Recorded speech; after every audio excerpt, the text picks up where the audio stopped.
And now, the last word. Earlier this week, the Texas Senate passed a bill making it harder to remove historic monuments and memorials on government and public university property. Specifically, those 25 years old or older would require a supermajority vote by either lawmakers or a governing body to take down. Those would be your Confederate monuments. And after an hours-long debate on the floor, many walked away questioning the lack of empathy. Every day, someone or something reminds me that I am Black. Now, don't be confused. I'm not complaining. I celebrate my heritage. But being Black in this country and this state comes with a painful history and at times frustrating present. When I walk around my beautiful state, I am very much aware that there are places I go and things I do that people of my same race were not able to a short time ago. My parents, like many of yours, heck, like many of you, were born and raised in a segregated Texas. Almost every day I walk into the most magnificent building in the state, our Texas Capitol, with its majestic dome and ornate detail.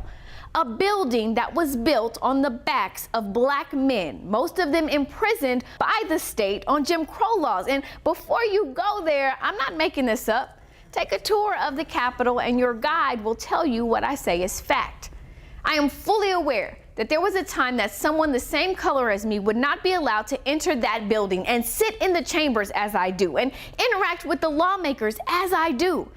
And I don't need a statue to remind me of the history that is written so vividly in my DNA.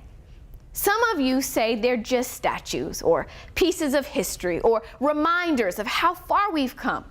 But for me, they are reminders that I was not wanted there. A warning that once meant I should not be there. I see a monument, the celebration of a man who would have wanted me enslaved, raped, beaten, uneducated, unmarried, only good for service and breeding. He would have my infants ripped from my arms and sold, their price determined on their sex and skin tone. That's what I see. That's what so many people the same race as me see. Why is this hard for some people to understand? Perhaps the most disheartening thing about this is the silence from those who agree with me and others but won't say it, or senators who won't vote like it. Your silence is deafening. I am a proud graduate of a Texas public high school where I learned our state's history, and we can teach future generations about our stained history through books and pictures and museums.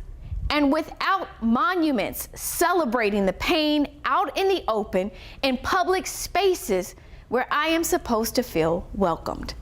That's the last word. And this has been Texas This Week. Now here's what's coming up at 9 a.m. on This Week.